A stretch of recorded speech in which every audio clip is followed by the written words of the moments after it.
Jadi kalau kemarin ruang lingkup, nah sekarang lebih ke bagaimana langkah strategisnya untuk penelitian ilmu Al-Quran dan tafsir. Sebelum kita memulai diskusi kita pada siang hari ini, kita terlebih dahulu membaca surat Al-Fatihah. Kita hadiahkan kepada guru-guru kita, terutama guru-guru kita yang telah mendahului kita, dan juga kita hadiahkan kepada keluarga kita yang telah mendahului kita. Selain itu, semoga dengan pembacaan surat Al-Fatihah, adik-adik semua beserta keluarga selalu diberikan kesehatan dan dalam lindungan Allah Subhanahu wa taala. Apa yang menjadi hajat adik-adik semua beserta keluarga ya, diberikan kemudahan, kelancaran. Khususnya hajat adik-adik ya, hajat menghafal, hajat belajar. Diberikan kemudahan, kelancaran, keberkahan dan manfaat. Ala hadhihi niyyah wa ala kulli niyyatin shalihah wa ila hadratin Al-Fatihah.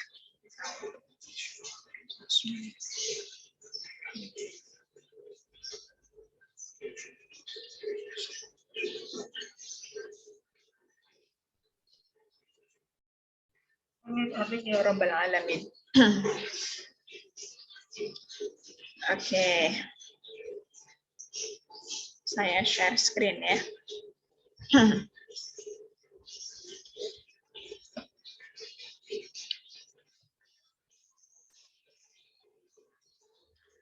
Oke, sebelumnya saya mohon maaf ya, ini mulainya molor 10 menit ya. Harusnya jam 11 lebih 10, saya minta jam 11 lebih 20. Karena dari tadi belum berhenti ngomong ya, dari jam 7:30 sampai jam 11. Jadi 10 menit lumayan lah mengembalikan energi lagi ya. Oke, bismillah. Di sini kita mendiskusikan langkah strategi penelitian IAT. Nanti saya share ya, yang kemarin belum saya share. Ya, jadi langkah strategi penelitian IAT. Mungkin kemarin kita sudah mendiskusikan ya. Jadi penelitian IAT itu adik-adik bisa mengkaji dirasah ma fil Quran, jadi mengkaji teks. Ada dirasah ma haulal Quran, mengkaji seputar Al-Quran. Jadi di luar teks. Ya, di luar teks itu apa? Ya, yang living Quran itu ya. Jadi mengkaji praktik keagamaan di masyarakat dalam merespon Al-Quran. Nah, kemarin juga kita sudah mendiskusikan bahwa ruang lingkup penelitian IAT itu diantaranya ada penelitian tokoh, penelitian tematik, penelitian komparatif, penelitian living Quran, dan kajian naskah atau manuskrip kuno ya. Nah, di sini kita lebih kepada gimana nih langkah di dalam meneliti dari 5 hal itu ya. Oke, saya awali dengan penelitian tokoh. Penelitian tokoh. Jadi, adik-adik, ketika mau melakukan sebuah penelitian, yang dipilih adalah penelitian tokoh, tentunya di dalam memilih tokoh itu ada beberapa hal yang harus dipertimbangkan, gitu ya. Yang pertama, itu sebaiknya tokoh yang dipilih itu adalah tokoh yang punya popularitas. Ya, kenapa kok memilih tokoh yang populer? Tentunya gagasan-gagasan yang disampaikan oleh sang tokoh ini yang memiliki popularitas tinggi ya, itu punya pengaruh besar terhadap masyarakat ya. Misalnya Quraisy Shihab. Quraisy Shihab kalau sudah punya pemikiran atau gagasan atau menafsirkan Al-Quran, tentunya itu menjadi pegangan ya, pegangan masyarakat Indonesia tentunya. Oh, Quraisy Shihab lo membolehkan, kira-kira begitu ya. Jadi popularitas itu penting untuk dijadikan sebagai pertimbangan di dalam memilih tokoh. Karena ketokohan inilah yang nantinya pemikirannya itu memberikan pengaruh besar terhadap masyarakat tentunya ya, yang karena menjadi rujukan, itu populer. Bagaimana kalau tokoh itu tidak populer, cuma pemikirannya kontroversial? Nah, ini juga menarik ya. Jadi misalnya dia nggak populer, tapi kontroversial, ini menarik. Misalnya, adik-adik mungkin sudah pernah baca ya, buku yang ditulis oleh Fahmi Basya. Fahmi Basya ini beliau sebetulnya ahli sains ya, tapi beliau juga mengkaji ayat Al-Quran. Yang dikenal dengan Kiai Fahmi Basya ya. Beliau punya pesantren. Nah, Fahmi Basya ini punya buku tentang Borobudur yang merupakan peninggalan Nabi Sulaiman. Jadi beliau itu menafsirkan ayat Al-Quran, khususnya di surah An-Naml, yang kemudian hasil temuannya bahwa bukti-bukti yang disampaikan di dalam Al-Quran itu terdapat dalam relief yang ada di Borobudur. Itu menunjukkan bahwa Borobudur itu adalah peninggalan Nabi Sulaiman. Begitu ya, hasil akhirnya. Nah, ini kan cukup kontroversial ya. Mungkin kita memahami Nabi Sulaiman itu hidup di kawasan Timur Tengah, tapi Fahmi Basya ini kemudian menghadirkan sebuah pemikiran atau menafsirkan ayat Al-Quran yang kemudian menghasilkan temuan bahwa Nabi Sulaiman itu di antara peninggalannya itu adalah Candi Borobudur. Nah, ini kan cukup ya, kemunculan buku ini cukup membuat ramai khalayak umum ya. Nah, ini kontroversial dan ini menarik kalau adik-adik ingin melakukan kritik ya, atau mengkritisi penafsiran daripada Fahmi Basya. Atau misalnya lagi beliau punya buku ya, Negeri Saba, itu ada di Indonesia, tepatnya di Wonosobo. Jadi beliau melihat ciri-ciri yang disampaikan di dalam Al-Quran untuk negeri Saba ya, itu tergambar betul, bukti-buktinya ada di Wonosobo. Makanya beliau menyampaikan bahwa negeri Saba itu ada di Indonesia, tepatnya di Wonosobo. Nah, ini juga adik-adik perlu mengambil pemikiran-pemikiran yang isinya itu kontroversial, dan ini menarik ya. Menarik dalam artian kita bisa melakukan cross check. Kita melihat kenapa kok dia punya pemikiran seperti itu gitu ya. Memangnya dia menafsirkan ayat yang mana? Dia menafsirkannya seperti apa? Apakah dia merujuk pada kitab-kitab tafsir yang ada? Kok penafsirannya agak sedikit kontroversial? Dia mempertimbangkan aspek ulumul Quran enggak? Dia mempertimbangkan aspek fawaidut tafsir enggak? Dan lain sebagainya ya. Nah, ini kita perlu melakukan klarifikasi terhadap pemikiran-pemikiran yang kontroversial. Atau misalnya kalau ini dalam konteks Indonesia ya, misalnya yang dalam konteks Timur Tengah ada Ahmad Khalafullah ya. Ini beliau itu dalam kitabnya ya, dalam karyanya itu menyampaikan bahwa kisah-kisah di dalam Al-Quran itu adalah dongeng. Jadi dia fiksi. Jadi tidak nyata, kisah di dalam Al-Quran itu hanya dongeng. Nah, ketika dia punya pemikiran seperti itu, hasil temuannya ya, itu kan cukup membuat ramai di Mesir ya, membuat ramai di Mesir. Dan kemudian misalnya adik-adik mau meneliti aspek-aspek yang seperti ini, yang kontroversial, itu menjadi menarik ya.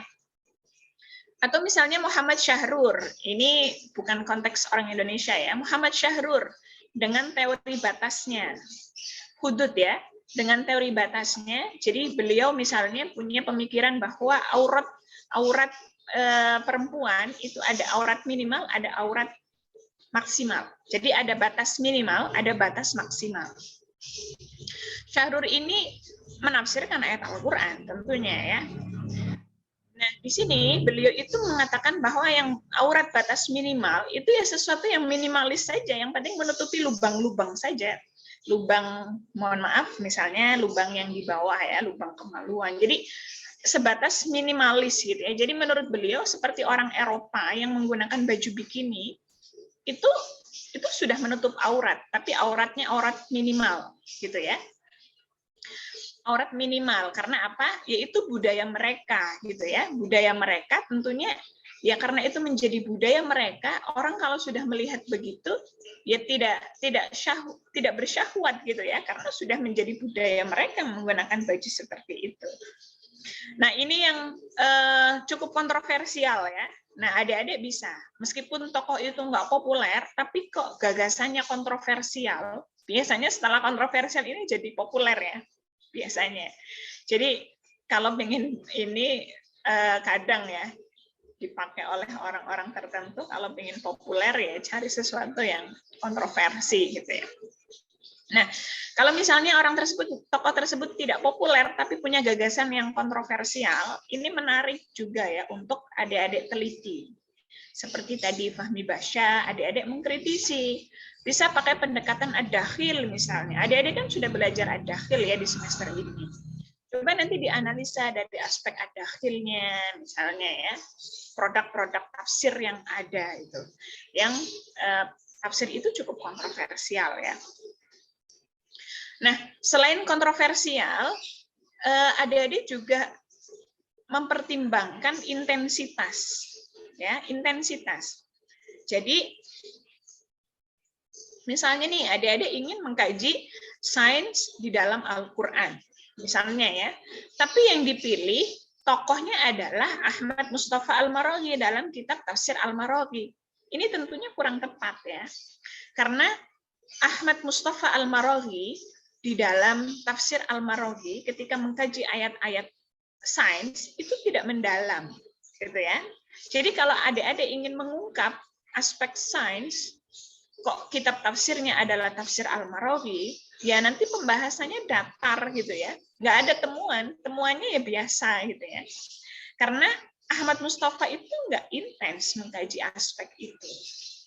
Jadi intensitas itu sangat penting. Ya kalau adik-adik ingin menggali secara mendalam bagaimana Al-Quran dan sains, ya ambillah kitab-kitab tafsir yang memang memang dari awal sudah disuguhkan dengan nuansa sains. Misalnya kalau dalam konteks Indonesia ada tafsir tematiknya Kementerian Agama, Al-Quran dan sains. Misalnya begitu ya. Jadi tafsir tematik mereka yang memang disuguhkan dengan pendekatan sains, atau tafsir Jawahir ya, Tantowi Johari yang dulu kita belajar di tafsir kontemporer ya, ataupun kitab-kitab tafsir yang lain yang memang menggunakan pendekatan sains gitu ya. Jadi ya disesuaikan dengan pemikiran tokohnya, kira-kira begitu ya.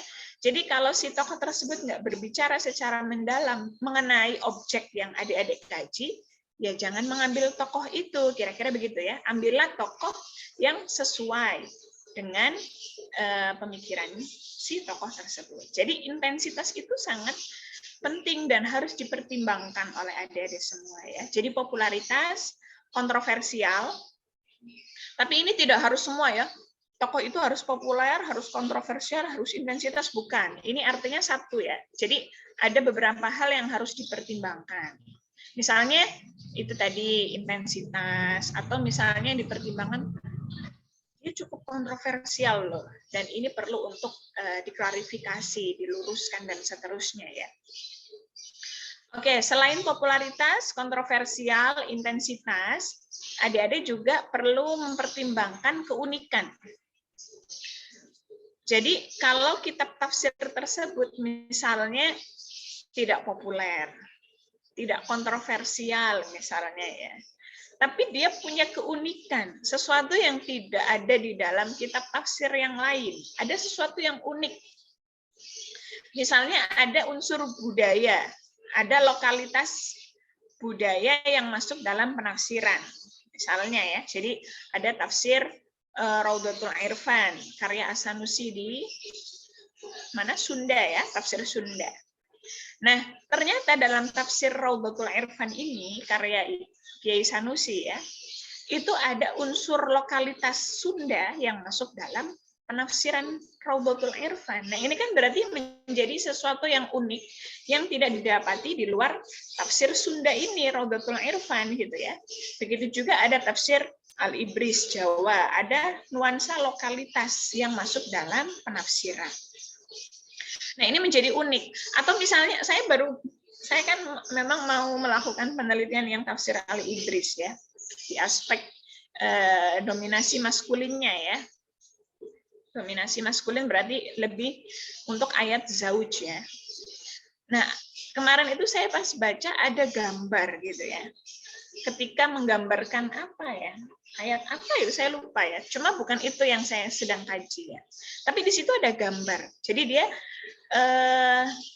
menggambar, setelah menjelaskan terdapat gambar supaya mendukung, supaya penjelasan itu lebih lebih jelas ya, akhirnya didukung dengan gambar. Nah, saya melihat gambar ini juga sesuatu yang unik ya.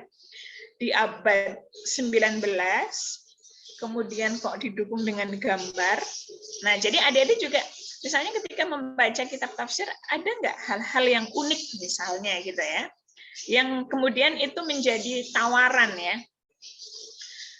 tawaran adik-adik, kenapa kok memilih tokoh ini? Oh, karena ini ada sesuatu yang unik yang tidak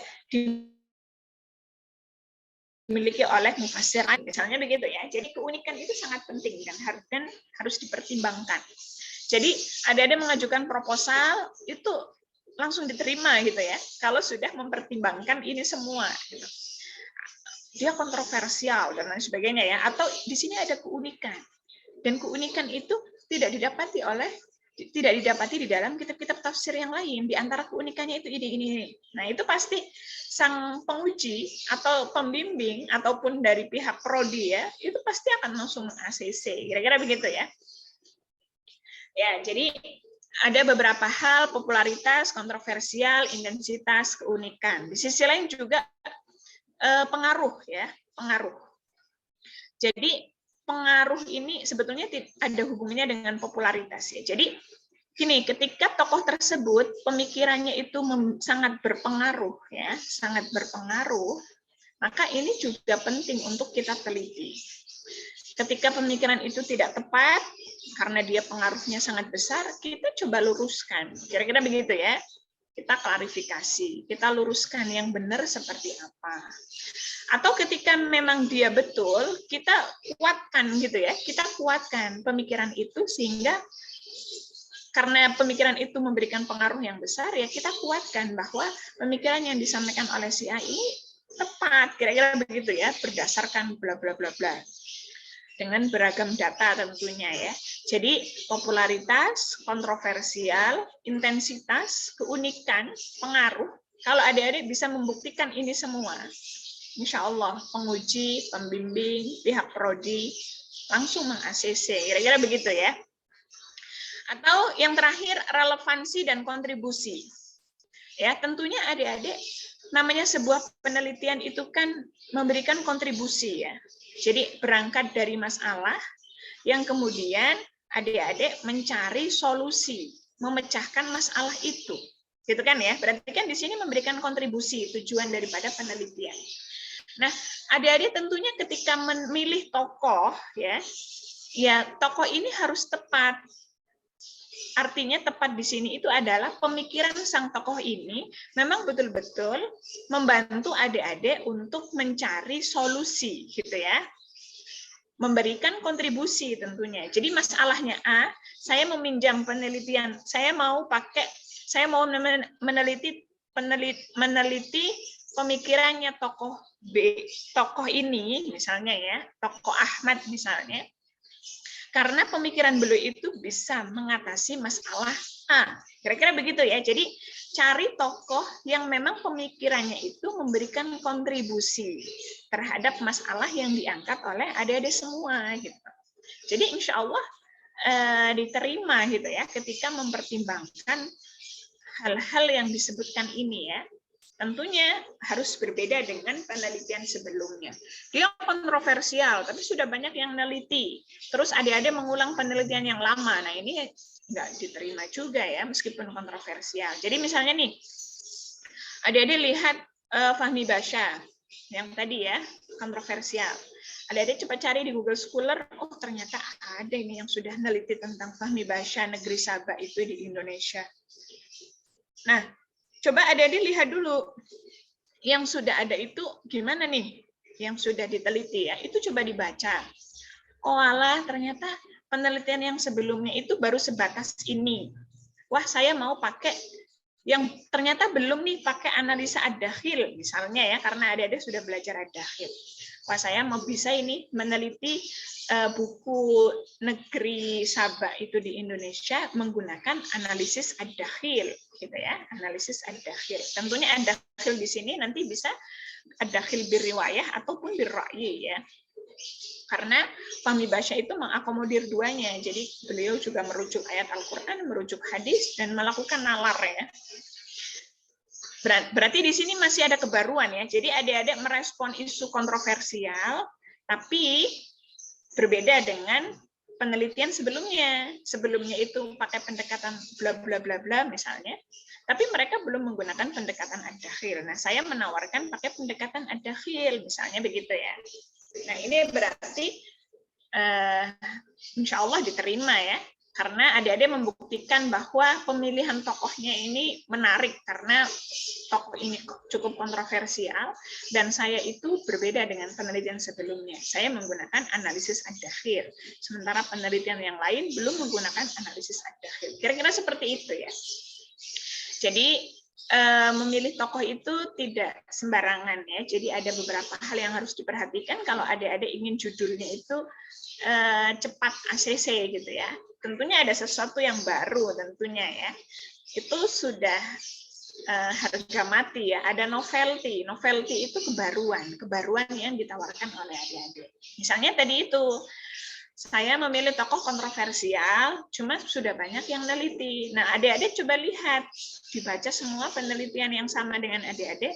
Oh, ternyata yang belum di aspek apanya nih. Nah, yang belum inilah menjadi peluang adik-adik ya untuk meneliti tentang tokoh yang kontroversial tersebut. Begitu ya. Jadi popularitas, kontroversial, intensitas, keunikan, pengaruh.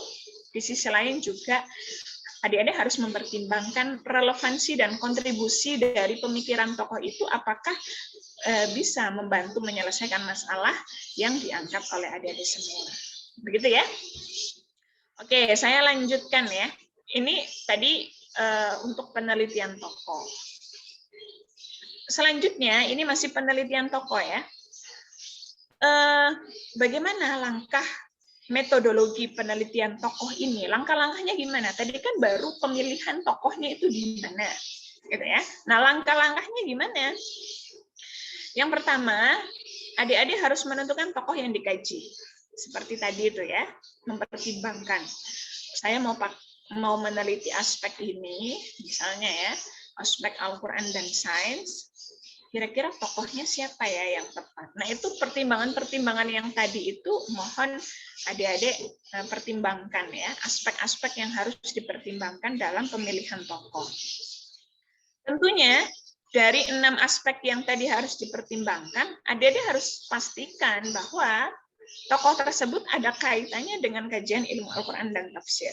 Saya contohkan misalnya Erick Thohir, Menteri BUMN ya. Dia kan populer, gitu ya. Dia populer, punya pengaruh besar, misalnya ya. Tapi adik-adik ini Erick Thohir itu bukan ya pemikiran gagasan-gagasannya bukan kajian Al-Quran dan tafsir. Tentunya ya tidak tepat, kira-kira begitu ya. Jadi tokoh ini di samping popularitas atau ada kontroversial, tapi bukan berarti semua tokoh itu bebas, bukan ya, tapi harus tokoh yang ada kaitannya dengan kajian ilmu Al-Quran dan tafsir. Jadi pemikiran sang tokoh ini ada kaitannya dengan kajian ilmu Al-Quran dan tafsir. Tapi kan Erick Thohir itu kontroversial, Bu, misalnya. Dia kan mendatangkan pawang hujan di sirkuit Mandalika, misalnya begitu ya. Nah, ini kan nggak tepat, karena tidak ngomongin tentang kajian Al-Quran dan tafsir, begitu ya.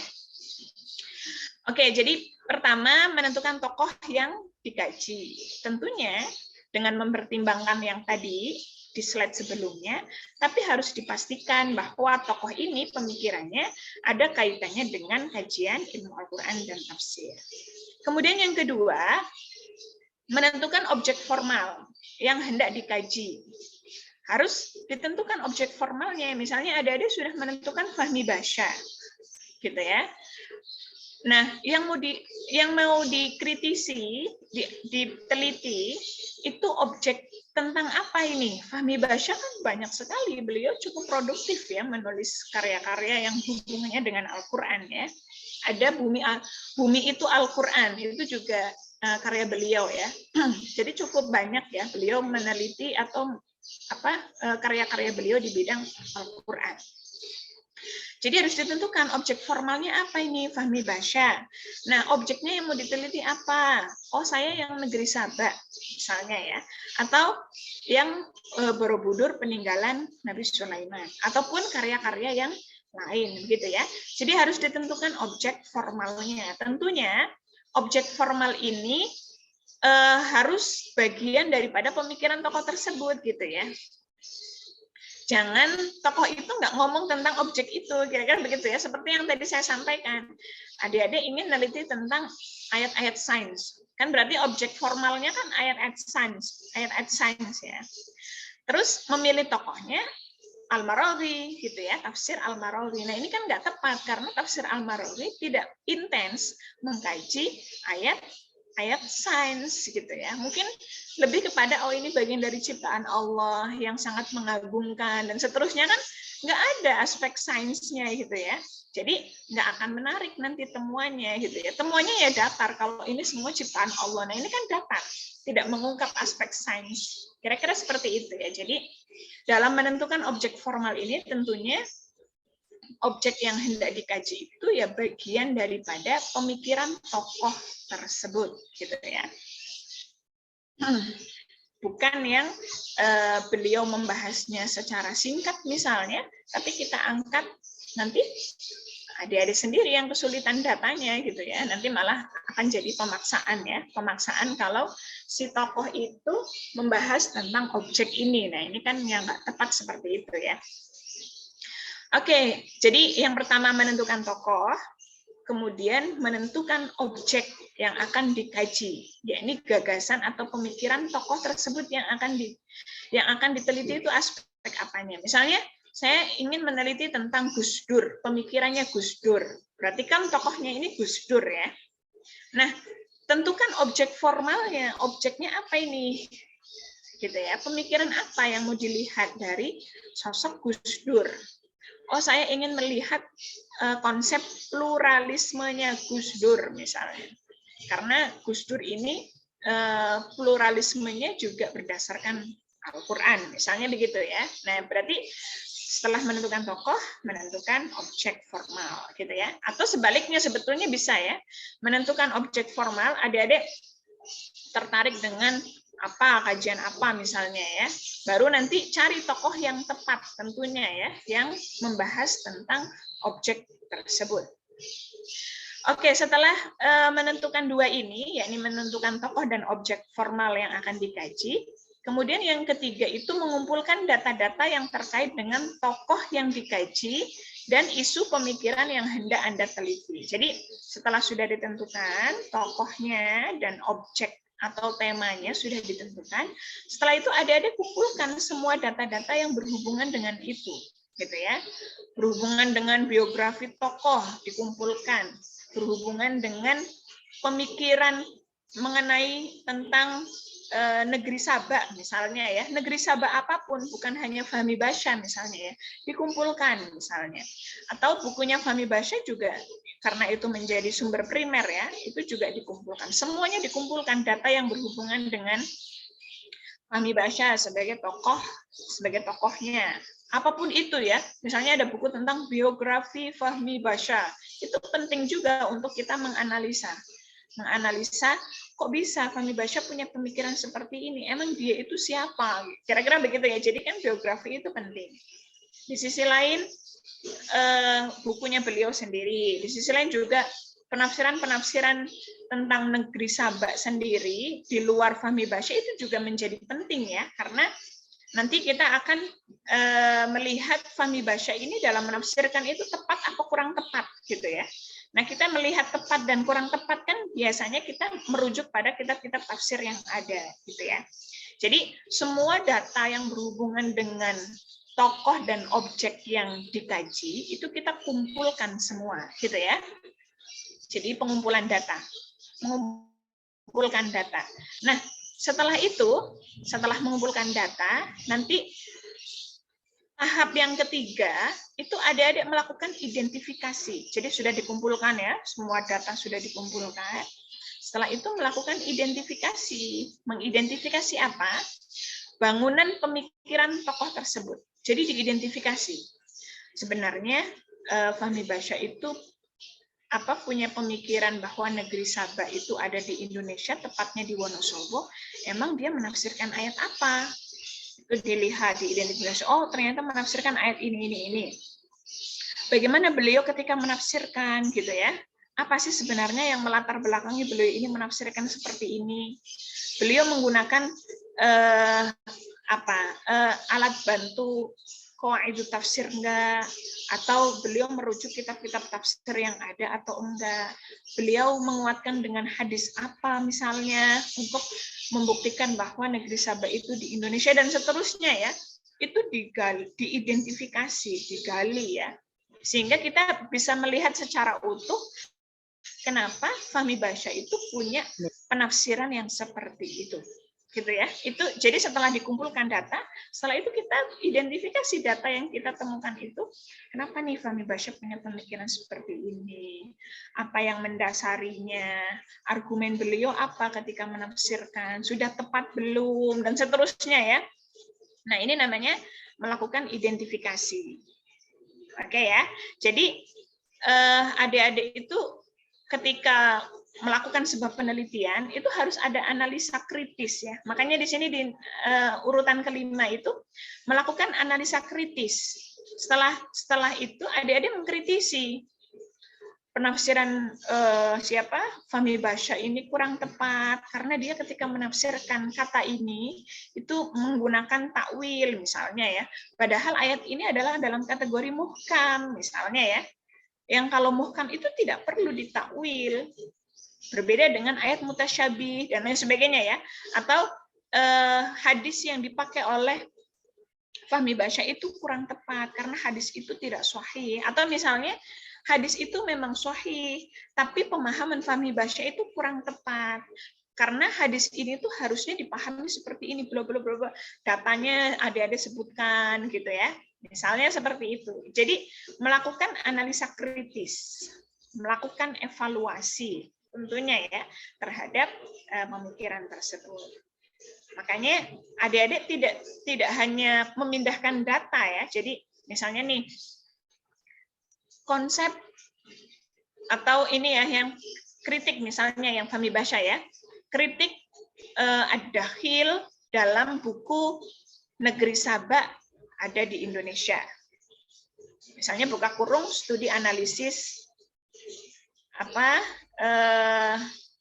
tadi sudah disebutkan bukunya ya, studi analisis pemikiran Fahmi Basya, misalnya begitu ya, atau studi analisis ad-dakhil, ad-dakhilnya Fayed misalnya ya, jadi judulnya misalnya gini, analisis ad-dakhil dalam buku Negeri Sabah itu negeri Indonesia. Saya lupa ya judul aslinya ya. Misalnya begitu ya. Analisis ad-dakhil dalam buku bla bla bla bla yang negeri Sabah ada di Indonesia ya. Nanti buka kurung studi kritis karya Fahmi Basya, atau misalnya studi kritis atau aplikasi metode ad-dakhil Fayed gitu ya. Siapa namanya? Nama aslinya Fayed ya. Saya lupa nama lengkapnya, bukan nama aslinya, nama lengkapnya. Misalnya begitu ya. Jadi adik-adik itu tidak cukup hanya menggambarkan bagaimana Fahmi Basya menafsirkan ayat-ayat Al-Quran tentang negeri Sabah ada di Indonesia. Tidak cukup itu, tapi adik-adik juga harus melakukan mengkritisi, menganalisa. Pertama menganalisa bagaimana ya kenapa Fahmi Basya punya pandangan seperti itu, argumentasinya apa, itu harus dijelaskan ya, argumentasinya apa, merujuk hadis enggak, dan seterusnya, yang kemudian setelah itu dikritisi. Mana yang tepat, mana yang kurang tepat. Kalau yang kurang tepat, ya nanti adik-adik luruskan. Kalau yang sudah tepat, ya diapresiasi tentunya ya. Jadi begitu ya. Jadi melakukan analisa kritis, sehingga kesimpulan yang didapatkan, temuannya memuaskan bagi para pembaca. Kira-kira begitu ya untuk kajian tokoh. Sama juga misalnya adik-adik meneliti tentang yang tematik nanti dicontoh setelah ini ya. Jadi begini, untuk penelitian tokoh seperti ini ya. Jadi ada beberapa pertimbangan di dalam memilih tokoh. Tentunya tokohnya ini adalah tokoh dalam kajian IAT dong ya, bukan kajian di luar IAT. Selain itu juga objek yang dikaji, pemikiran yang dikaji, tentunya itu menjadi bagian daripada pemikiran sang tokoh. Intensitas itu sangat penting ya. Karena kalau dia tidak intens mengkaji ayat sains, kok adik-adik paksakan untuk berbicara sains, temuannya datar. Kalau temuannya datar, nggak memuaskan pembaca. Kira-kira begitu ya. Kita menulis itu kan dalam rangka memberikan informasi secara maksimal terhadap pembaca tentunya ya. Nah, dalam penelitian ini tidak hanya memindahkan data, tapi adik-adik harus melakukan analisa kritis yang tadi itu ya. Adik-adik harus bisa menggambarkan secara utuh bangunan pemikiran sang tokoh itu bagaimana, dan adik-adik harus mengkritisi tepat enggak, kurang tepat enggak, dan seterusnya ya. Oke, itu untuk penelitian tokoh. Atau misalnya adik-adik melakukan relevansi, itu juga bisa ya. Melakukan relevansi itu kan bagian menganalisa ya. Jadi misalnya Quraish Shihab, pemikiran tokohnya Quraish Shihab. Nah, Quraish Shihab itu kan tafsirnya 2002 ya, tahun 2002. Sekarang sudah tahun 2022. Kira-kira mengaplikasikan apa yang ditafsirkan oleh Quraish Shihab dalam konteks sekarang, berarti kan relevansi ya. Itu lebih tepatnya seperti apa? Itu kan juga bagian daripada analisa ya, menganalisa dan mengkritisi pemikirannya, penafsirannya Quraish Shihab. Begitu ya. Ini untuk penelitian tokoh. Bisa dipahami ya?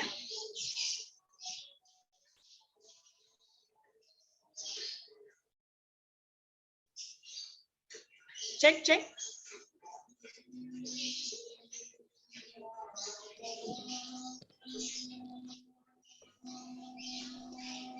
Bisa ya? Insya Allah, Ibu. Oke, saya lanjutkan ya. Itu yang pertama, penelitian tokoh. Kemudian yang kedua, penelitian tematik. Penelitian tematik ini ada 4 bentuk ya. Yang pertama, tematik surat. Tematik surat. Tematik surat ya berarti adik-adik mengambil satu surah gitu ya. Satu surah di mana kandungan dalam satu surah itu merespon atas fenomena tertentu. Misalnya nih, saya berikan contoh fenomena hedonis, ya, hidup hedonis, ya, bermewah-mewahan, bermegah-megahan, gitu ya, hedonis. Adik-adik mungkin melihat ya, fenomena sekarang itu orang kalau membuat vlog, misalnya ya, para public figure itu, kalau membuat vlog, itu kan nggak jauh-jauh dari, ya kadang interior di rumahnya itu dibuat vlog ya. Jadi ini saya interiornya itu memilih yang berbahan seperti ini karena dan seterusnya ya, misalnya begitu. Jadi itu dijadikan sebagai konten gitu ya, konten di dalam vlognya. Belum lagi fenomena-fenomena orang-orang yang suka pamer terhadap hartanya gitu ya. Jadi yang kemudian karena public figure-nya banyak yang ya seperti itu tadi ya, yang kemudian berdampak pada sikap masyarakat yang kemudian bersikap hedonis gitu ya. Tentu yang sesuai dengan yang dilihat ya. Misalnya nih kita lihat si A, bagus juga ya memakai baju yang seperti itu. Akhirnya kita melirik ke mana ke Shopee belanja gitu ya, padahal kita sudah punya banyak baju, kira-kira begitu. Apakah ini bagian daripada hedonis atau bagaimana gitu ya? Jadi fenomena hedonis itu sudah sampai mengakar ke bawah ya. Jadi persaingan itu saya rasa semakin kuat ya, karena itu tadi public figure kita menampakkannya bermewah-mewahan begini ya, bermewah-mewahan, yang kemudian akhirnya orang itu yang mengejarnya mungkin yang lebih diingat masalah dunia gitu ya, akhiratnya urusan belakang, kira-kira seperti itu. Ini kan berarti ada fenomena, ada masalah ya, di mana sikap orang Islam terutama ya, itu mereka lebih banyak hedonis gitu ya. Oke, berarti di sini ada masalah hedonis. Nah, adik-adik ingin melihat bagaimana sih respon Al-Qur'an ya. Bagaimana perspektif Al-Qur'an melihat atas fenomena hedonis seperti ini gitu. Yang kemudian mungkin adik-adik mengambil satu surah. Nah, satu surah ini dalam rangka merespon adanya fenomena hedonis yang sangat menjamur ya, berkembang. Artinya masyarakat kita sudah ya ini ya, kalau kita lihat seperti itu, kita sudah fokusnya lebih kepada duniawi, kira-kira begitu ya, karena itu tadi public figure kita menampakkannya hal-hal yang seperti itu. Misalnya nih yang Indra itu ya, yang Crazy Rich itu, misalnya dia memamerkan memamerkan membeli barang dan lain sebagainya, murah sekali dan lain sebagainya, misalnya begitu ya. Yang kemudian kan akhirnya orang itu tertarik, wah dia itu masih muda tapi kaya raya, kira-kira dia bisa kaya karena apa, dan seterusnya, akhirnya dia ikutan sesuatu yang dilakukan oleh orang tersebut. Nah, ini kan bagian daripada hedonis ya. Nah, yang kemudian karena dia melihat fenomena yang seperti itu, yang kemudian bagaimana sih sebetulnya respon Al-Qur'an terhadap sikap hedonis ini gitu ya. Misalnya adik-adik mengambil satu surah. Saya ambil surah yang yang sesuai lah ya, jangan surah Al-Ikhlas nggak nyambung gitu ya. Atau misalnya ambil surah At-Takatsur, Alhaakumut takatsur, kan di situ nyambung ya dengan sikap hedonis ya. Alhaakumut takatsur, mereka itu telah lalai dan mereka itu berlomba-lomba dalam mengumpulkan harta ya. Alhaakumut takatsur hatta zurtumul maqabir. Jadi sikap hedonis mereka itu bermegah-megahan, mengumpulkan harta sebanyak-banyaknya tanpa mengingat kehidupan akhirat ya, itu tidak akan bisa berhenti sampai kematian itu hadir, kira-kira begitu ya, hatta zurtumul maqabir, kalla sawfa ta'lamun dan seterusnya. Itu namanya tematik surah ya. Jadi adik-adik mengambil satu surah yang kemudian satu surah ini dalam rangka merespon fenomena yang terjadi di masyarakat. Itu namanya tematik surah. Dan itu kalau adik-adik lihat fenomena sekarang ini ya, bisa diambil satu surah yang bisa merespon adanya fenomena-fenomena yang berkembang dalam konteks sekarang tentunya ya, seperti yang tadi saya contohkan, hedonis misalnya ya. Oke, itu namanya tematik surah. Kemudian yang kedua, tematik term. Tematik term ini, jadi misalnya Al-Qur'an menggunakan term kebaikan itu menggunakan al-ma'ruf, al-bir, al-khair. Misalnya begitu ya. Jadi adik-adik misalnya judulnya analisis semantik kata al-bir, al-ma'ruf, al-khair dalam Al-Qur'an. Misalnya begitu ya. Nah, ini masuk kategorinya tematik term. Tematik term itu maksudnya begini. Al-Qur'an menggunakan term al-azab. Begitu ya. Al-Qur'an menggunakan term menggambarkan ketakutan itu menggunakan term al-khauf sama al-khasyah. Misalnya begitu ya. Jadi adik-adik melakukan analisis semantik. Semantik itu apa? Nanti adik-adik sebetulnya di semester 7 belajar ya, semantik Al-Qur'an. Ini contohnya saja.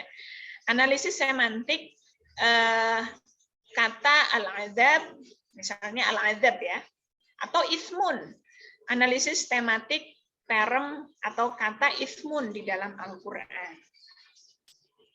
Nah, ini masuk kategorinya tematik term. Berarti adik-adik nanti menganalisa kata ismun di dalam Al-Quran itu bagaimana, begitu ya.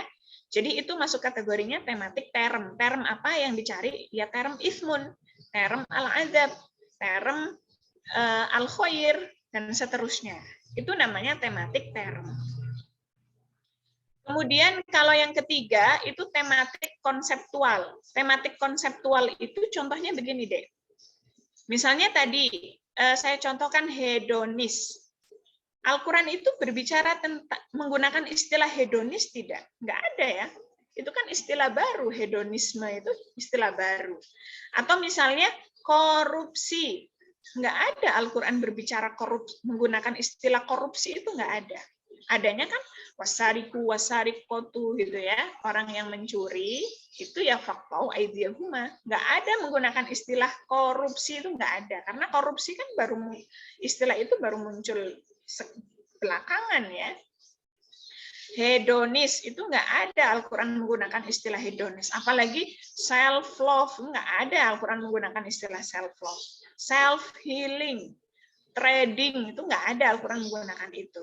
Nah, ketika adik-adik ingin merespon, artinya bagaimana perspektif Al-Quran tentang hedonisme, atau bagaimana perspektif Al-Quran mengenai hukuman yang tepat bagi para koruptor, misalnya ya.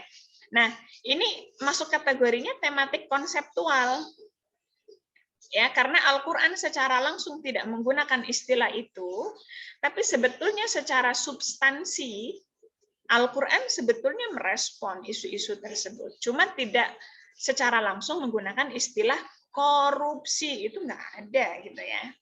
Nah, makanya di sini masuk kategorinya tematik konseptual. Bedanya dengan tematik term itu, kalau term itu akan menggunakan istilah itu. Yang tadi itu ya, analisis semantik kata al-azab. Nah, Al-Quran kan menggunakan kata al-azab. Tapi kalau tematik konseptual, Al-Quran secara langsung tidak menggunakan istilah itu. Gitu ya. Makanya adik-adik ketika memilih ayat, itu harus cermat gitu ya, untuk tematik konseptual. Harus cermat. Karena Al-Quran sama sekali tidak berbicara menggunakan istilah korupsi, tidak ada. Al-Quran sama sekali tidak menggunakan istilah moderasi, itu nggak ada gitu ya. Makanya ketika adik-adik ingin menggali aspek moderasi, ayat apa yang tepat? Misalnya ada tuh yang saya pakai moderasi, tapi ayatnya la ikraha fiddin. Loh, kenapa kamu memilih la ikraha fiddin? Oh Bu, saya pilih aja la ikraha fiddin. Di situ tidak ada paksaan di dalam agama. Nah, ini nggak tepat pemilihan ayat harusnya. Adik-adik itu misalnya ya, itu harus dipahami dulu. Moderasi itu kan bersikap tengah-tengah. Misalnya begitu ya. Tidak ekstrim kanan, tidak ekstrim kiri. Misalnya begitu. Nah, misalnya begitu ya. Jadi tematik konseptual kita ambil moderasi misalnya. Tidak ekstrim kanan, tidak ekstrim kiri. Maka apa term yang tepat untuk menggambarkan konsep moderasi itu apa? Ayat apa yang lebih tepat? Misalnya begitu ya. Yang pertama misalnya ayat yang lebih tepat itu adalah menggunakan term wasatiyah, wawu sinto. Ada waja'alnakum ummatan wasaton. Misalnya ya. Jadi ada 5 ayat yang berbicara tentang menggunakan wawu sinto. Oke, 5 ayat. Apakah 5 ayat ini mau dipakai semua atau bagaimana? Nah, ini juga harus dipertimbangkan. Kemudian yang kedua, selain wawu sinto itu ada apa lagi? Oh, misalnya ada al-adl. Misalnya ya, al-adl itu kan sikap proporsional. Nah, ini menggambarkan moderat. Dan seterusnya ya. Atau misalnya contohnya lagi tematik konseptual, misalnya self-love. Misalnya ya, mencintai diri sendiri. Ayatnya apa kira-kira yang menggambarkan self-love? Nah, ini adik-adik harus memahami dulu. Gitu ya. Term apa Al-Quran menggambarkan self-love itu? Coba yang pertama term asyukur. pakai shin kafro gitu ya. Al-Quran menggunakan term shin kafro, syukur, itu berapa kali? Oh, ada 100 kali. Nah, dari 100 ini apakah diambil semua? Kan tidak ya. Coba kita identifikasi dulu. Dari 100 ini ada berapa ayat yang mewakili menggambarkan konsep syukur itu untuk menggambarkan self-love sendiri dan seterusnya ya. Jadi tematik konseptual itu karena Al-Quran secara langsung tidak menggunakan istilah itu, adik-adik di dalam memilih ayat tentunya tidak bisa ujuk-ujuk. Jadi harus apa padanan kata yang tepat di dalam Al-Quran yang menggambarkan hedonis itu sendiri. Apakah misalnya satu ada laibun walahwun, jadi kehidupan di dunia itu ya sebatas laibun walahwun, ataupun ayat term-term yang lain itu diidentifikasi. Begitu ya, itu untuk tematik konseptual. Kemudian yang ketiga, yang keempat itu tematik tokoh. Tematik tokoh ya tidak jauh dari yang judul penelitian tokoh ya. Jadi ya misalnya hedonis perspektif Quraisy Shihab misalnya ya dalam tafsir Al-Misbah. Jadi standar dibilang hedonis itu menurut tafsir Al-Misbah gimana nih? Misalnya nih saya sudah punya baju 10. Ketika saya beli baju 1, kategorinya hedonis atau enggak? Bisa jadi menurut saya belum cukup, tapi menurut orang lain 10 mah itu sudah cukup misalnya ya. Nah, kalau kita lihat misalnya public figure kita kan beli sepatu puluhan juta, ratusan juta, itu bagian dari hedonis atau enggak? Mungkin menurut kita itu berlebihan misalnya ya. Tapi bisa jadi menurut mereka itu tidak berlebihan. Nah, ini misalnya ada ingin menggali bagaimana sih standar hedonis itu sendiri menurut perspektif Quraisy Shihab. Nah, ini masuk kategorinya tematik tokoh gitu ya. Jadi mengangkat satu tema tapi basisnya satu tokoh misalnya atau dua tokoh misalnya ya.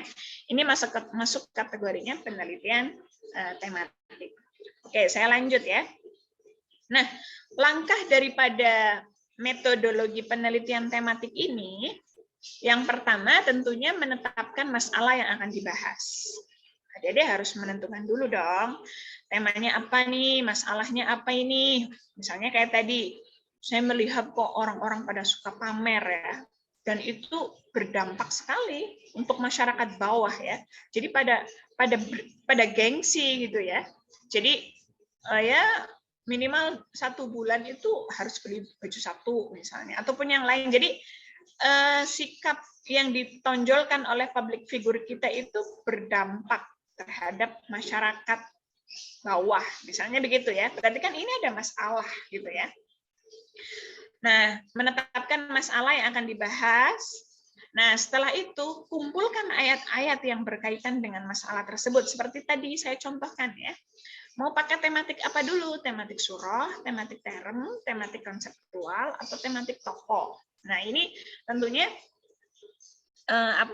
adik-adik harus mempertimbangkan ayat-ayat yang berkaitan dengan masalah tersebut. Tentunya dalam pemilihan ayat nggak ujuk-ujuk ya, tapi harus dipertimbangkan. Kalau tematik term, oke lah, Al-Quran memang menggunakan istilah itu.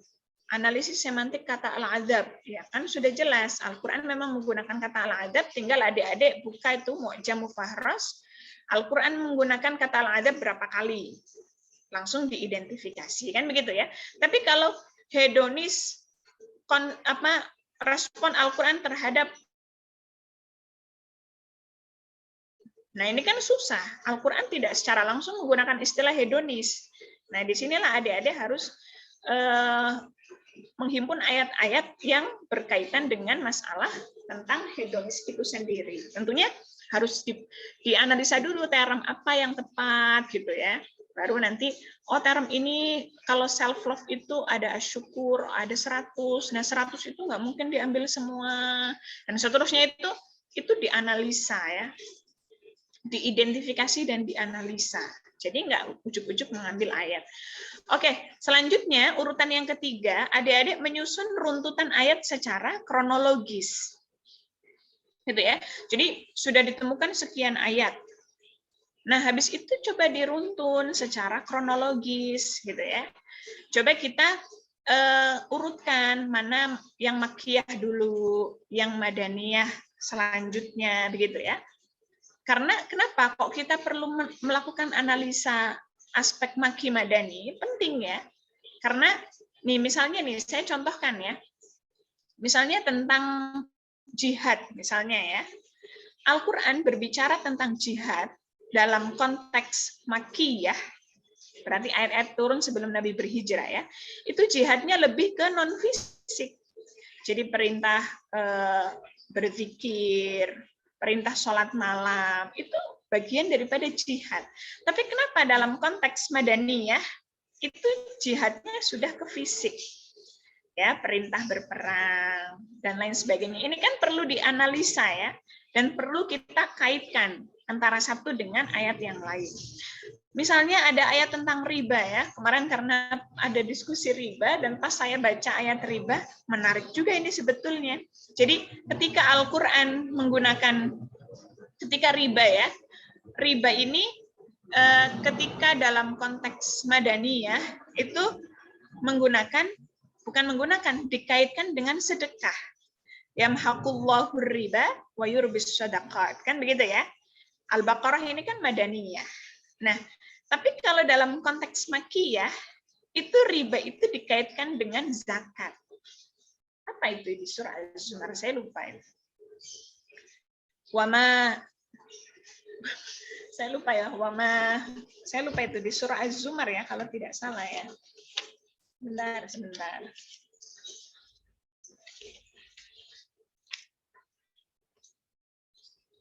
Surah Az-Zumar atau surah Ar-Rum? Ada yang ingat nggak? Jadi kalau di dalam konteks Makkiyah itu menggunakan, dikaitkan dengan zakat. Nah ini kan menarik ya. Kenapa dalam konteks Makkiyah itu dikaitkan dengan shadaqat, wa yurbis shadaqat, tapi kalau dalam konteks Makkiyah itu dikaitkan dengan sedekah. Dengan zakat. Nah ini jadi menyusun runtutan ini disusun secara kronologis. Nah setelah itu adik-adik harus memahami urutan keempat ya. Memahami korelasi ayat-ayat tersebut setelah diurutkan secara kronologis. Jadi dahulukan yang Makkiyah dulu, baru yang Madaniyah.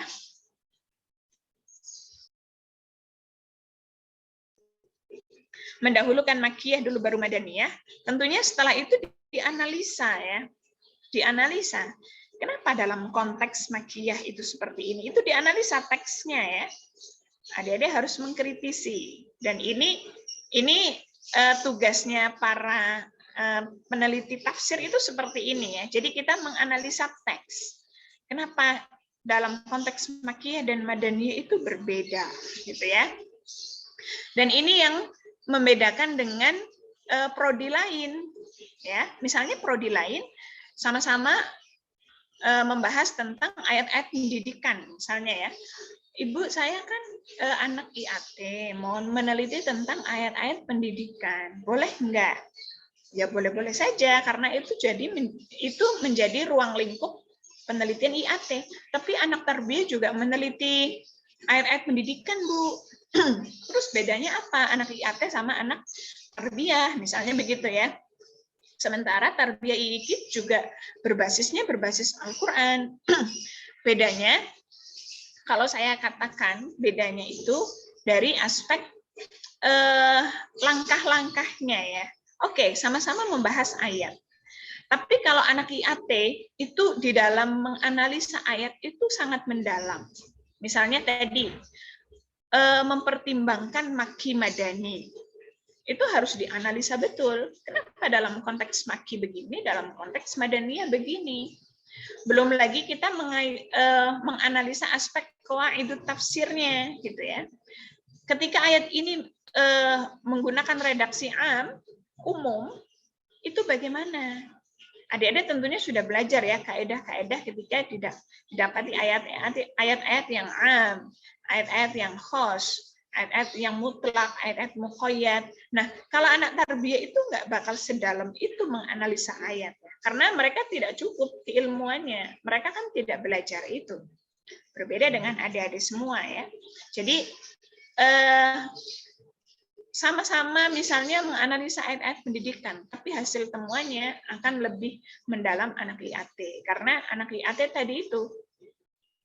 Makanya anak IAT jangan seperti anak di luar IAT gitu ya, yang tidak menganalisa secara mendalam teks ayat Al-Quran itu sendiri. Tentunya adik-adik kan sudah dibekali banyak mata kuliah ya. Itu tafsir ada 2, madzhabut tafsir dan lain sebagainya ya. Belum lagi ada ulumul Quran 4 kali, tafsir tahlili, tafsir tematik dan lain sebagainya ya. Itu menjadi bekal adik-adik dalam menganalisa sebuah teks Al-Quran. Oke, yang keempat tadi kan memahami korelasi ayat tersebut dalam surahnya masing-masing. Jadi dikorelasikan setelah diruntut secara kronologis, dikaitkan antara satu ayat dengan ayat yang lain, kemudian adik-adik juga menganalisa aspek tadi itu ya, qawaidut tafsirna dan lain sebagainya. Yang kemudian nanti yang keempat itu menyusun pembahasan dalam kerangka yang sempurna. Kalau adik-adik sudah bisa tadi itu ya, mempertimbangkan maki madani, qawaidut tafsir dan lain sebagainya, dan dikaitkan antara satu ayat dengan ayat yang lain, maka akan menjadi kerangka pembahasan yang bagus gitu ya, yang sempurna. Nah, disinilah nanti adik-adik boleh dilengkapi dengan hadis-hadis yang relevan untuk menguatkan data yang sudah ditemukan oleh adik-adik semua gitu ya, atau dikuatkan dengan ilmu-ilmu tentang yang mendukung tentunya ya, psikologi, sosiologi dan lain sebagainya, sehingga hasil temuannya itu menghasilkan kesimpulan yang memuaskan, kira-kira begitu ya, bukan yang hanya kopas, kira-kira begitu ya. Jadi harus dianalisa, Oke, ini untuk tematik ya, untuk tematik. Oke, saya lanjutkan, sudah 12:30. Saya lanjutkan untuk yang ketiga. Kalau tadi penelitian tematik, kemudian yang pertama tadi penelitian tokoh, yang ketiga adalah living Quran. Nah, living Quran ini, live itu sendiri itu kan hidup ya. Jadi bagaimana Al-Quran itu hidup di masyarakat. Nah, bentuk bagaimana masyarakat itu merespon hadirnya Al-Quran, itu sebetulnya ada 2 bentuknya ya. Ada kalanya informatif, ada kalanya performatif. Jadi ada kalanya informatif, ada kalanya performatif. Nah, kalau yang informatif, info ya, info, namanya info itu kan berarti menggali informasi ya. Untuk lebih mudahnya begini, kalau informatif itu berarti respon masyarakat terhadap hadirnya Al-Quran itu dalam rangka apa, dengan cara apa, menggali kandungannya. Itu informatif. Misalnya ada majelis taklim tertentu yang dimana dia mengadakan kajian Al-Quran untuk surah-surah pendek. Nah, ini bagian daripada informatif. Jadi mereka merespon hadirnya Al-Quran dengan cara apa? Ingin menggali kandungan Al-Quran itu sehingga adanya kajian-kajian, gitu ya. Nah, kajian-kajian ini kan bisa dalam bentuk kajian virtual, kajian offline, gitu ya. Adik-adik bisa meneliti itu ya. Atau misalnya informatif ini tidak hanya menggali kandungan, tapi bagaimana masyarakat itu merespon hadirnya Al-Quran sehingga mereka ingin membaca Al-Quran. Berarti kan di sini belajar Al-Quran. Belajar yang kemudian muncul banyak metode-metode ya, ada tilawati, ada apalagi umi, ada kiroati, ada yambo, banyak sekali ya, Baghdadi dan lain sebagainya. Jadi itu bagian daripada fenomena living Quran yang kategorinya adalah informatif. Nah, di sisi lain ada yang kategorinya adalah performatif. Performatif ini aksi, performa itu kan aksi. Jadi Al-Quran itu dijadikan sebagai bacaan-bacaan yang bermanfaat untuk misalnya dijadikan jimat gitu ya, atau dibaca surah Al-Waqiah, dibaca supaya melancarkan rizki. Ini namanya performatif. Atau membaca surah Al-Mulk biar bebas dari siksa kubur. Atau orang yang hamil membaca surah Maryam atau membaca surah Yusuf biar seganteng Yusuf, dan seterusnya ya. Nah, ini namanya performatif. Nah, adik-adik bisa menggali kajian Living Quran itu baik dari aspek informatif maupun performatif. Gitu ya. Atau misalnya nih adik-adik melihat fenomena atau tren sekarang itu kan tahfidzul Quran itu ini luar biasa sekali ya, responnya itu sangat positif. Yang kemudian akhirnya banyak lembaga-lembaga tahfidz bermunculan dan itu sangat menjamur di Indonesia ya. Menjamur itu dalam artian saking banyaknya ya. Yang kemudian akhirnya banyak sekali bermunculan rumah tahfidz gitu ya. Bahkan mungkin satu RW ada satu rumah tahfidz gitu ya. Saking banyaknya itu penggambarannya seperti itu ya.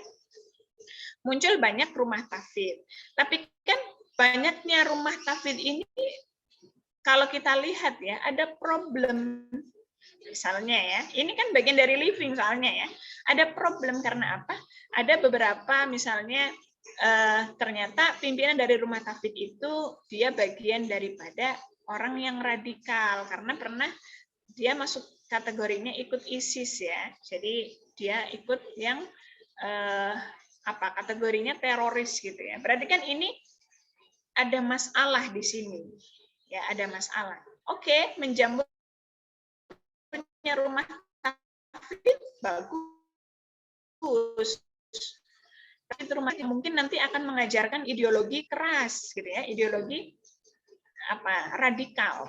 Maka adik-adik misalnya ingin meneliti ideologi yang ada di beberapa rumah tahfidz misalnya. Ini juga bagian dari wilayah adik-adik ya.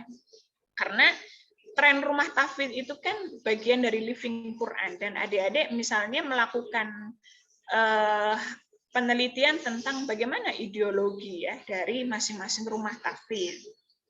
Dan ini kontribusinya kelihatan ya, karena apa? Kementerian Agama itu sedang menggodok ya, bagaimana regulasi yang pas untuk rumah tahfidz. Karena kalau dibiarkan begitu saja, ya dikhawatirkan itu tadi ya, ada rumah tahfidz yang ideologinya kurang tepat. Nah, yang disalahkan kan apa? Pesantrennya ya yang disalahkan. Yang kemudian itu menjadi wilayah Kementerian Agama. Nah, ketika adik-adik misalnya melakukan penelitian itu, tentunya membantu ya, memberikan kontribusi. Data adik-adik itu memberikan kontribusi dalam misalnya Kementerian Agama di dalam membuatkan regulasi yang tepat untuk rumah tahfidz itu seperti apa, kira-kira begitu ya, sehingga rumah tahfidz yang menjamur di Indonesia itu diiringi dengan kualitas yang baik tentunya ya, dan tidak menimbulkan problem-problem baru. Ini misalnya ya, jadi ini juga bagian daripada living Quran. Bagaimana Quran itu hidup di masyarakat, diantaranya dengan mendirikan rumah-rumah tahfidz misalnya ya. Oke, kalau adik-adik mengambil Living Quran tentunya harus menentukan lokasi ya, karena kan kajiannya lapangan. Teknik pengumpulan datanya sudah kita diskusikan waktu itu ya, cara mengambil data itu dengan observasi, wawancara mendalam tentunya ya. Adik-adik kalau yang mau Living Quran itu harus aktif ya, menjadi peneliti itu harus aktif. Kadang kita menanyakan A, yang dijawab oleh informan itu tidak lengkap.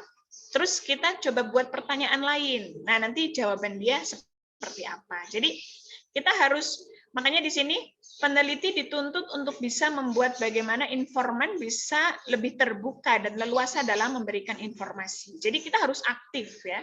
Ketika pertanyaan ini dijawabnya hanya sedikit, coba kita pakai istilah lain. Barangkali yang tadi kurang dipahami oleh informan gitu ya. dan seterusnya yang kemudian kita bisa mengorek semua data ya secara lengkap.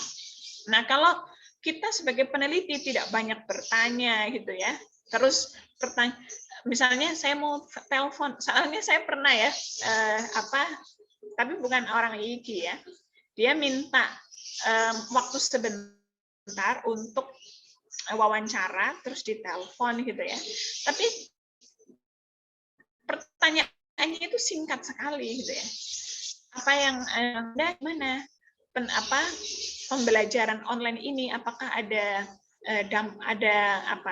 kendala dan lain sebagainya, dan itu jawaban saya simpel karena sang peneliti itu tidak kritis ya menanyakannya. Saya setelah diwawancara nanti dia menyimpulkan datanya gimana ya, karena kan adik-adik jangan seperti itu ya. Coba dikorek datanya itu sampai ke akar-akarnya gitu ya. Makanya di sini harus bisa membuat bagaimana informan itu terbuka dan leluasa dalam memberikan informasi. Tentunya kemukakan pertanyaan-pertanyaan yang mudah dijawab gitu ya. Atau pertanyaan ini nggak tepat, coba pakai pertanyaan yang lain sehingga dia itu betul-betul bisa menjelaskan semua data gitu ya. Dan itu kan memudahkan adik-adik dalam proses melakukan penelitian. Oke. Hasil wawancara sebaiknya direkam gitu ya. Jadi harus direkam supaya apa? Bisa jadi pemahaman adik-adik itu belum tentu saya memahami hal yang sama gitu ya. Jadi kalau adik-adik rekam terus adik-adik nanti minta pendapat teman-teman, menurut kamu gimana nih kalau dia jawabannya seperti ini? Wah, itu mah ideologinya dia radikal misalnya begitu ya. Misalnya begitu. Atau misalnya adik-adik nanti minta pertimbangan dosen pembimbing. Nah, ini sebaiknya direkam ya wawancaranya. Jangan langsung ditafsirkan sepihak oleh peneliti. Kemudian subjek penelitian, peneliti ini bisa memberikan pemilihan informan ya, seperti yang sudah saya sampaikan sebelumnya. Adik-adik ketika memilih informan harus jelas, misalnya mahasiswa IKI Jakarta ada 2.000. Nah kan saya hanya meneliti 20 orang. Loh, kenapa 20 orang? Saya soalnya kalau lebih dari 20 orang nggak mampu, Bu, misalnya ya, nggak mampu, Pak. Saya kan jauh dari IIKI, kalau lebih dari 20 saya kesulitan, saya ada di Kalimantan dan sebagainya. Nah, ini alasan ini nggak tepat ya. Jadi seperti yang waktu itu kita sudah diskusikan, pemilihan sampel itu harus jelas. Adik-adik menggunakan teknik apa nih? Teknik snowball atau purposif. Kalau kualitatif itu gampang, antara purposif dan snowball. Kalau purposif berdasarkan kriteria, ya tentukan. Kriterianya harus yang hafal 30 juz dengan alasan bla bla bla bla. Berarti dari 2.000 yang mengambil 30 juz ternyata hanya ada 100 orang. Misalnya begitu ya. Oke, 100 orang. Berarti kan 1.900-nya sudah tereliminasi. Selain itu kriteria yang kedua mereka yang semester 6 ke atas. Nah, dari semester 6 ke atas dari 100 orang ini ternyata hanya ada 50 orang misalnya. Berarti kan 50 sudah tereliminasi. Terus kriteria ketiga harus yang prodi AT dengan alasan bla bla bla bla. Dari 50 ternyata hanya terkumpul 25 untuk prodi AT dari semester 6 ke atas. Nah, ini berarti jelas pemilihan informannya ya, jangan menggunakan perasaan gitu ya. Jangan menggunakan perasaan, tapi berdasarkan kaidah ilmiah gitu ya. Pemilihan sampelnya itu menggunakan teknik apa? Kira-kira begitu. Snowball atau purposif. Oke, setelah itu baru ketika adik-adik sudah melakukan wawancara, disajikan ya, penyajian dan analisa data. Ini yang biasanya teman-teman kita itu kebingungan ya. Jadi habis wawancara, rekaman sudah ada semua, habis itu bingung mau menarasikan apa yang sudah didapat dalam wawancara. Nah, ini adik-adik harus banyak baca juga ya. Banyak baca penelitian yang sama dengan Living Quran. Coba gimana dia dalam membuat narasi gitu ya, dan menganalisa data-data yang sudah diwawancara. Harus banyak baca, kalau enggak kadang laporan penelitiannya kayak laporan gitu. Menurut si A misalnya ya, pertanyaan bla bla bla, jawaban, nah ini kan nggak jelas ya. Kalau seperti itu namanya bukan penelitian ilmiah ya. Nah, adik-adik harus banyak baca ya, harus banyak baca. Oke, itu untuk living. Kemudian yang keempat, waktu kurang 10 menit. Yang keempat, saya persingkat ya. Yang keempat itu penelitian komparatif. Jadi membandingkan. Namanya komparatif itu membandingkan. Nah, adik-adik kalau membandingkan itu, ya usahakan yang dibandingkan memang beda gitu ya. Jangan sesuatu yang sama Anda bandingkan, nanti temuannya juga. Nanti temuannya gini, adapun perbedaannya tidak didapati. Nah ini kan nggak menarik ya, mau melakukan komparasi tapi nggak didapati perbandingannya. Ngapain kamu komparasikan, kan begitu ya. Jadi harus jelas kalau ingin mengkomparasikan pastikan kalau keduanya ini beda gitu ya, yang kemudian ingin mengkomparasikan. Misalnya berbasis mazhab, satunya mazhab tafsirnya mazhab Syiah, satunya mazhab Sunni. Kita bandingkan gitu ya. Atau berbasis kawasan, satunya kawasan Indonesia, satunya kawasan Maroko. Misalnya nih adik-adik ingin membandingkan mushaf standar Indonesia dengan mushaf Madinah misalnya ya. Misalnya itu. Nah, yang mau dibandingkan aspek apanya nih? Adik-adik harus jelas. Yang mau dibandingkan apanya? Oh, dari aspek ilmu dobatnya. Adik-adik kan sudah belajar ya. Dan saya lihat kalau kajian-kajian ilmu dobat, ilmu rasem, wakof gitu ya, itu tidak banyak yang meneliti dari kampus lain ya. Biasanya anak-anak IIKI yang meneliti itu, karena memang kita kan cukup intens ya mengkaji tentang ilmu dobat. Misalnya nih, adik-adik ingin membandingkan ilmu dobat. Ilmu dobatnya mushaf standar Indonesia dengan mushaf Madinah. Kalau mushaf standar Indonesia itu untuk aspek dobat, misalnya ketika bacaan wajib mutasil misalnya ya, itu menggunakan tanda mad wajib mutasil itu kalau di mushaf standar Indonesia menggunakan ekor mim. Jadi ekor mimnya ya, berarti buletan mimnya itu nggak dipakai, jadi ekornya. Kemudian juga ekor huruf dal yang kemudian kayak warna kayak bentuk alis gitu ya. Ya. Jadi itu yang dipakai untuk mad wajib di mushaf standar Indonesia. Bagaimana dengan mushaf Madinah misalnya begitu ya. Nah, ini menarik ya. Menurut saya menarik karena ketika misalnya saya di Google Scholar itu tidak banyak yang mengkaji. Rata-rata yang mengkaji adalah IIKI Jakarta gitu ya, repositori IIKI Jakarta. Berarti kan peluangnya lebih banyak ya, karena kampus lain itu tidak banyak yang mengkaji. Misalnya itu dari aspek ilmu dobat. Atau ingin membandingkan dari aspek rasem. Misalnya nih, adik-adik jalan-jalan ke museum Bait Quran ya, teman-teman kita yang ada di Jakarta dan sekitarnya, jalan-jalanlah ke museum gitu ya, ke Bait Quran. Atau saya nggak mau deh ke Bait Quran, saya pengen yang dekat-dekat. PT IKI itu kan punya museum mushaf kuno. Saya pengen ke PT IKI lah. Rasanya beda, misalnya begitu ya. Lastri misalnya pengen ke PT IKI, misalnya begitu. Nah, itu coba dilihat gitu ya, mushaf kuno, coba bandingkan aspek ilmu dobatnya antara mushaf satu dengan mushaf yang lain, misalnya begitu ya. Atau dari aspek wakofnya nih, Siti Juwairiyah ingin membandingkan mushaf satu dengan mushaf yang lain, misalnya ya, sama-sama mushaf kuno, tapi dari aspek wakofnya misalnya.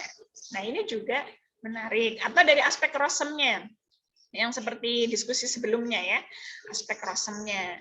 Itu kalau saya lihat di Google Scholar nggak banyak yang meneliti. Ya, nggak banyak yang meneliti. Karena mungkin mereka tidak intens ya, seperti di IIKI dan PTIKI, mengkaji ilmu bobot, ilmu rasem, dan lain sebagainya ya. Oke, ini jadi komparatif itu namanya komparasi, berarti pastikan beda dulu nih. Jangan sesuatu yang sama, Anda bandingkan, nanti temuannya seringkali, kadang kita itu kalau nguji ya, terus temuannya tidak ada perbedaan yang signifikan. Itu nggak klimaks gitu ya, temuannya itu biasa, standar ya. Kita pun juga nanti akan memberikan nilai standar, kira-kira begitu ya. Kan jazaa'an bima kanu yaksibun ya. Jadi balasan itu sesuai dengan usaha kalian, kira-kira begitu ya. Oke, jadi begitu ya untuk penelitian komparatif. Terakhir, kajian naskah kuno ya. Mengungkap produk masa lampau melalui peninggalan tulisan. Jadi adik-adik membaca naskah kuno itu memang dalam rangka kita supaya dia dengan mengungkap, dengan kita mempelajari naskah kuno, kita akan mengetahui sejarah masa lampau ya. Terus mengungkap fungsi peninggalan tulisan pada masyarakat penerimanya baik pada masa lampau maupun masa kini. Misalnya ada naskah yang pernah saya sampaikan ya, naskah terjemahan Al-Qur'an. Itu di Surakarta kalau nggak salah ya, itu simpanan masjid yang ada di Surakarta. Pas dibaca, oh di sini menggunakan bahasa kasar, bahasa ngoko. Nah ini kan kita bisa analisa, bisa jadi memang naskah ini untuk masyarakat awam, bukan untuk masyarakat kesultanan gitu ya, yang memang biasanya di kesultanan itu menggunakan bahasa kromo, bahasa alus dan lain sebagainya. Artinya ketika kita mengkaji naskah kuno, itu secara tidak langsung kita mengungkap ya sejarah masa lampau. Misalnya mushaf dari aspek iluminasi dan lain sebagainya, itu kan juga mengungkap peradaban masa lampau ya.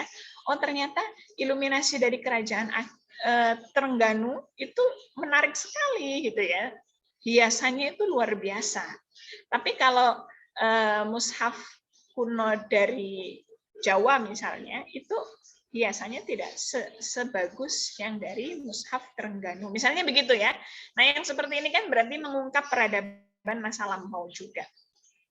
Oke, jadi ada 5 ya.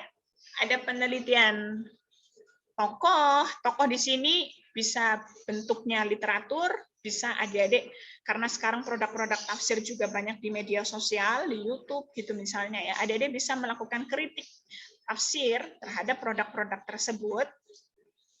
Kemudian ada penelitian tematik, kemudian penelitian komparatif, living Quran, dan kajian naskah kuno ya.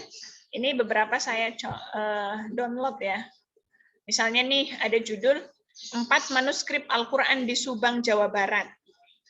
Jadi dia membandingkan ada mushaf kuno di Subang, Jawa Barat. Tapi dia menganalisa aspek kodikologi. Kalau kodikologi itu fisik ya, fisik. Misalnya nih dia ditulis oleh siapa, ditulis tahun berapa, kertasnya. Kertas yang dipakai itu kira-kira kertas apa ini? Tahun berapa kira-kira ditulis? Itu bisa dilihat dari kualitas kertasnya ya. Kertas ini ditulis tahun berapa? Nanti ketahuan kertas ini pakai kertas apa ini? Kertas cap apa kertas apa gitu ya.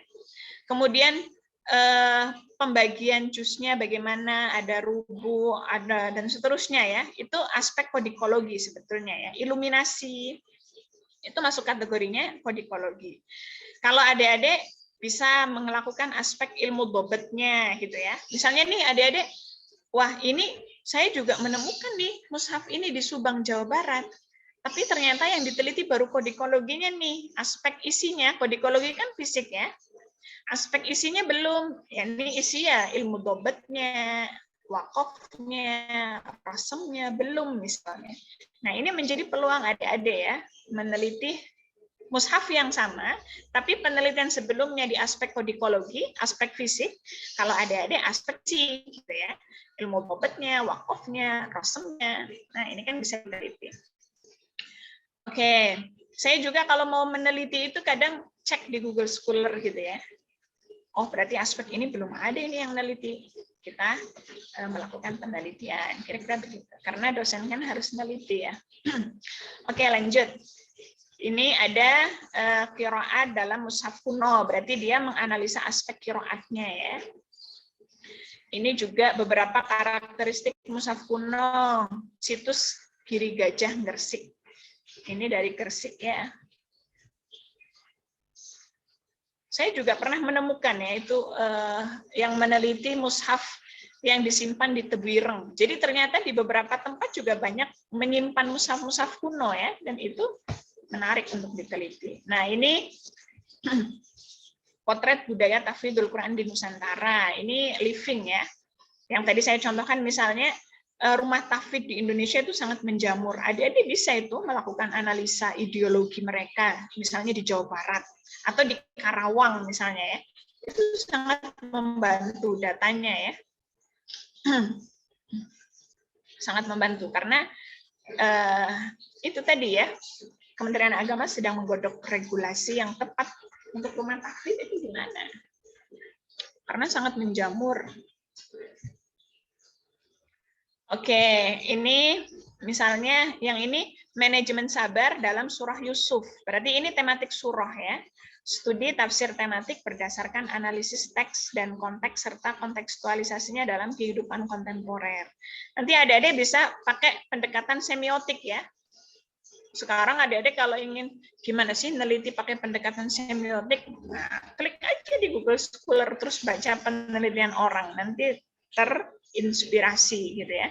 Pakai pendekatan semantik, semiotik, hermeneutik, hermeneutiknya siapa? Atau pakai pendekatan psikologi, pendekatan sejarah, itu sudah banyak sekali. Yang penting bagaimana kita mau baca ya. Saya juga banyak belajar menulis dari membaca ya, membaca tulisan orang. Nah ini tipologi resepsi Al-Quran dalam tradisi masyarakat pedesaan. Berarti dia pakai pendekatan teori resepsi nih, karena judulnya dia mentipologikan resepsi masyarakat terhadap Al-Quran. Ini aspek lokalitas ya, ini yang tadi keunikan. Aspek lokalitas tafsir Al-Iqlil. Karya Al-Iqlil fi Ma'ani Tanzil ya. Karya Misbah Mustafa. Ini ada figur intelektual, sebentar.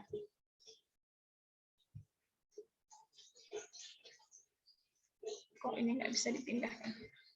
Oke, figur intelektual Muslim dalam Al-Quran, tafsir tematik terhadap kata ulul albab. Ini berarti tematik term ya. Jadi dia menganalisa ulul albab.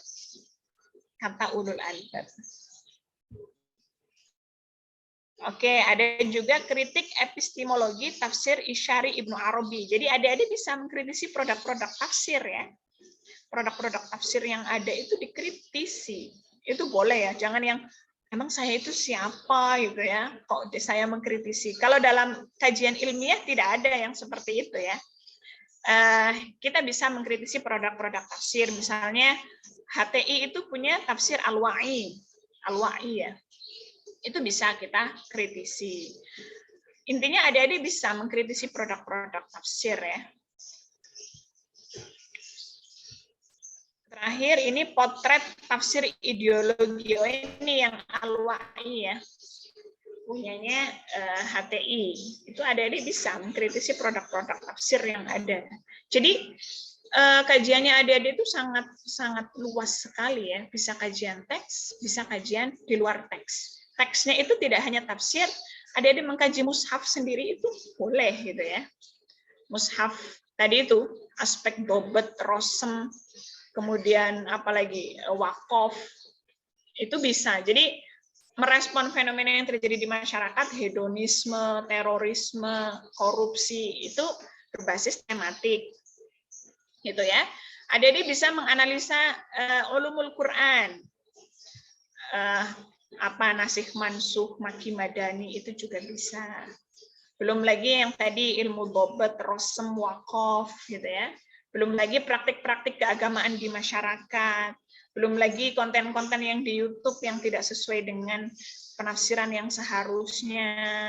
Itu kan juga bagian dari wilayahnya adik-adik ya. Jadi sangat luas sekali. Misalnya adik-adik melihat konten-konten gerakan-gerakan salafi itu di Instagram ya, itu bisa adik-adik respon itu penafsiran-penafsiran yang kurang tepat gitu ya. Kan biasanya orang-orang salafi itu ya mudah sekali mengkafirkan, membid'ahkan. Nah, itu butuh jawaban dari adik-adik semua ya. Karena masyarakat sekarang itu belajarnya di media sosial. Kalau kita nggak ikut serta, itu tadi ya, kasihan masyarakat kita. Oke, waktu sudah habis. Mungkin pertanyaan itu kita pending dulu ya, di pertemuan berikutnya aja ya. Tapi semoga masih ingat ya. Kan pertemuan depan itu kita sudah puasa, sudah lemes banget kan? Kalau sekarang bisa sambil ngopi, bisa sambil ngemil, tapi kalau pertemuan depan kan kita harus puasa ya.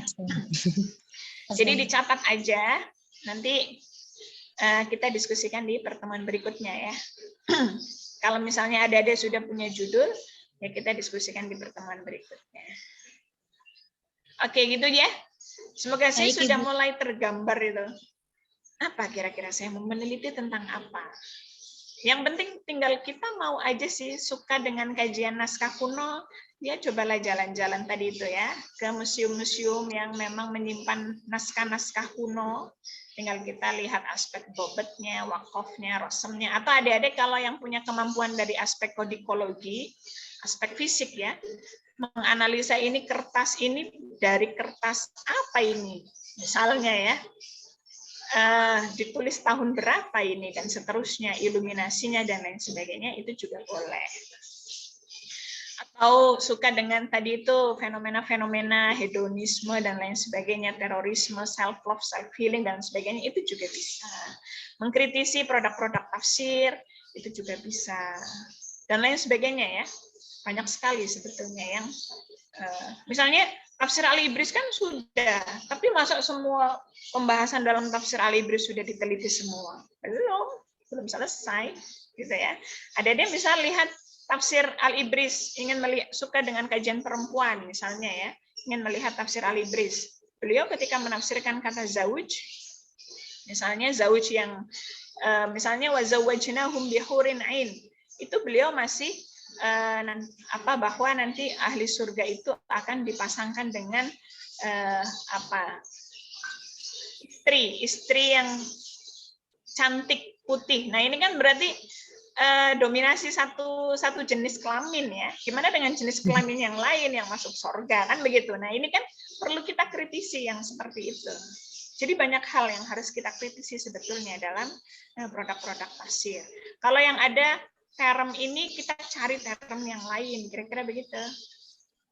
Dan nggak mungkin dalam tafsir Al-Ibris itu semua sudah dikuliti, semua itu nggak mungkin. Pasti ada aspek-aspek yang belum dianalisa. Dan kita harus meluruskan itu, kira-kira begitu ya. Oke, mungkin kita cukupkan dulu ya. Nanti insya Allah pertemuan depan kita diskusikan. Barangkali adik-adik yang sudah punya judul kita bisa saling sharing gitu ya. Teman-teman yang bisa ngasih masukan juga boleh. Ya, intinya saling sharing. Oke, kita cukupkan dulu ya. Baik Ibu. Ini kepala udah muter-muter. Oke, kita cukupkan dulu. Insya Allah kita lanjutkan di pertemuan berikutnya. Kurang lebihnya saya mohon maaf yang sebesar-besarnya. Adik-adik semoga semangat selalu diberikan kesehatan juga ya. Assalamualaikum warahmatullahi wabarakatuh. Waalaikumsalam. Terima kasih banyak Ibu. Oke, sama-sama. Selamat istirahat, makan, minum. Sehat selalu Ibu. Oke, amin. Izin live ya. Ya Ibu.